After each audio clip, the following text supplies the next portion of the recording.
A Hispanic family residing in California was dealt a blow they will never be able to recover from in August 2023 when their daughter was abducted. If anything, this just further confirms how incredibly unsafe the world has become. But why exactly was she abducted and who did it? Let's find out.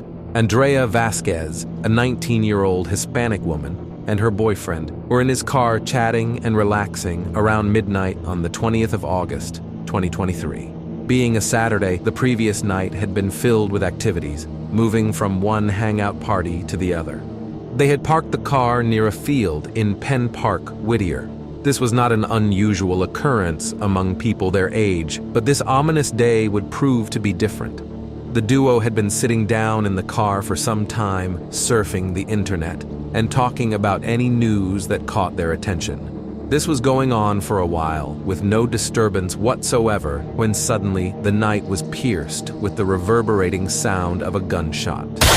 Andrea and her partner were going to take cover to shield themselves from the horror that was unfolding around them, but little did they know that they were the target of the senseless shooting. It was a little past midnight, so they couldn't make out who the shooter was, where he was coming from, or what direction to run with the car. Nonetheless, when Andrea's boyfriend saw that the sound was getting closer, he fled the scene, hoping that Andrea would follow suit. A different story would later come out that he had deliberately abandoned her, but no one could tell for sure. It was a sudden incident, and he could have reacted based on fight or flight mode. According to him, he ran as far as possible to get help, but none came. This was most likely due to the time it happened. Everyone had hit their beds in the hope of getting a good night's rest. After a while, he returned to his car, but what he found would leave him shocked for a while. Inside the car where Andrea had been sitting was a splatter of fresh blood that had obviously been spilled from a gunshot wound. As if that was not traumatizing enough, Andrea was nowhere to be found. Alas, she had been kidnapped. But where? No one knew. Before this fateful day, Andrea Vasquez was studying as a fashion design student at Fullerton College and had also worked at a mall in Cerritos. Seeing this, Andrea's boyfriend knew he had to seek real help this time, and the first thing he did was to call Andrea's family to narrate the unfortunate incident to them. As could be expected, they couldn't believe their ears at first, but that soon gave way to shock and distress. Around 11:52 in the morning of August 20th, the police put on their Facebook page the information of a critical missing person. Her family had provided her name as Andrea Vasquez, 19 years old with red brownish hair. She was last seen wearing a black long-sleeved crop top, khaki pants, and black low Converse shoes. The shocking incident took place in the packing area stalls of Penn Park, located at 13950 Penn Street in Whittier. Given the rate at which people go missing and never return or are found dead, her parents, Enrique and Ana Vasquez, and other family members had started pleading on their social media pages for their daughter to be returned to them alive. The father especially made a promise not to ask any questions or press charges against whoever was responsible for abducting her precious daughter. All they wanted was for the girl to be returned to them alive and unharmed. But sadly, the matter had already passed this stage. While waiting for the police to do their job, they embarked on their search, deploying the only resources at their disposal, which was their smartphone. Andrea's sister tried using her phone to trace Andrea's phone, and it was tracked down to Route 60, a city called Moreno Valley, early on Sunday morning. At first, they were happy that Andrea had been found, but their joy was short-lived, as all they found was the phone and more blood, but no sign of her. This was heartbreaking, because for her to have lost so much blood, she must have been in a critical condition, needing urgent medical care. Another possibility causing a tight knot in their stomach was that she might be dead. But that was too horrendous to think about, so they continued their search while hoping to find Andrea alive. Once they found her phone, the police were called and intimated with the latest discovery, as they should. Perhaps the police would know what to do with the phone with their specialized equipment. If the abductor had touched the phone before he discarded it, Fingerprints could be lifted to find out who was behind the heinous act. Just as they had hoped, the police soon arrived at the scene in Moreno with drones and other equipment to search the area. During the search, there was a hurricane that eventually brought with it a huge downpour. Despite this, the search never stopped. After many hours of searching with no result, they all returned home with a promise not to give up on the search for Andrea. On the 22nd of August, which was exactly 2 days after Andrea was kidnapped, she was found. But sadly, she was not alive. Her body had been disposed of in vegetation in Moreno Valley, 60 miles from Penn Park, where she was kidnapped from her boyfriend's car. Needless to say, her family was beyond consoling. They were heartbroken to see the lifeless body of their daughter. They recalled how happy she had left home the previous Friday. No one could have thought that was to be their last time of seeing her.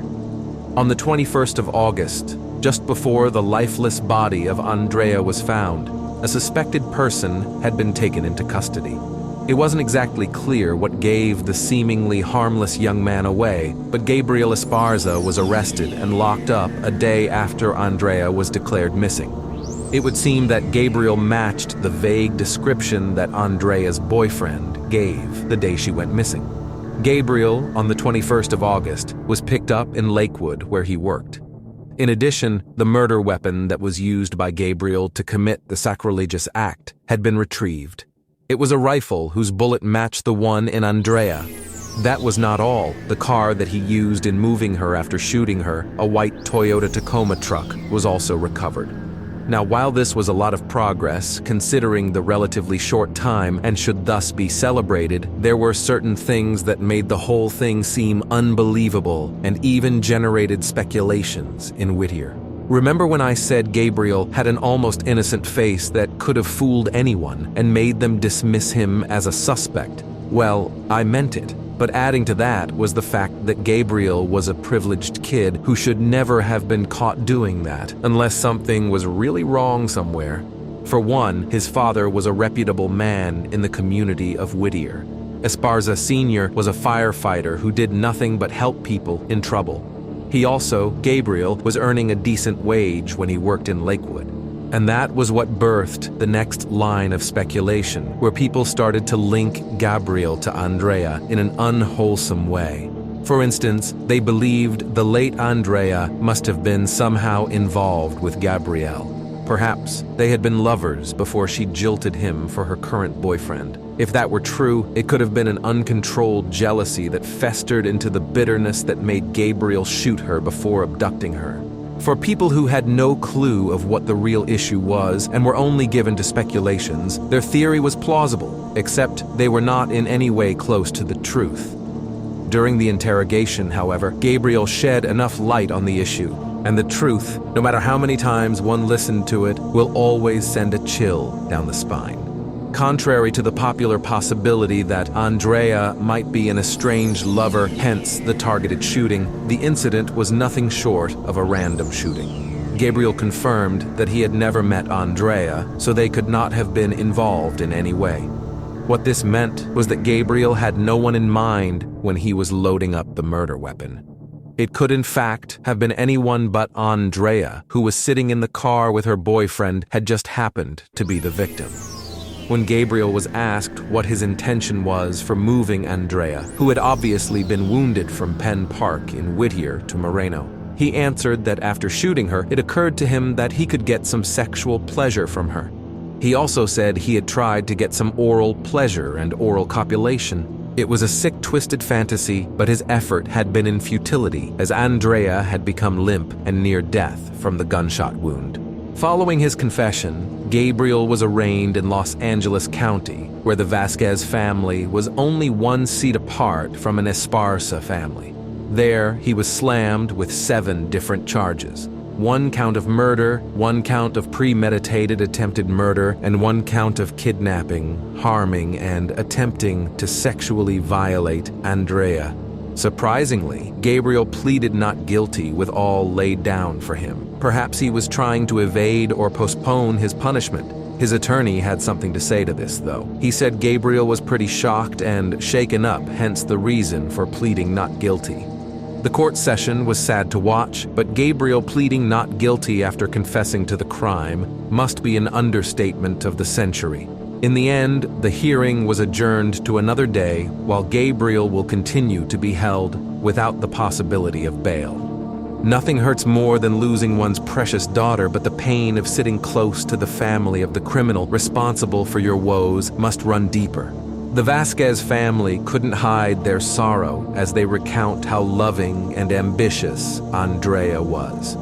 She had enrolled in Fullerton College as a fashion student because she loved fashion, and as a result, they had made many plans for her after graduation. But now, none of those plans would come to fruition. Furthermore, they couldn't help but think about how much pain and discomfort Andrea must have suffered on that one-hour trip from Penn Park to Moreno. Andrea was a daughter, sister, cousin, niece, and granddaughter who would never grow to unlock her potential or achieve her dreams.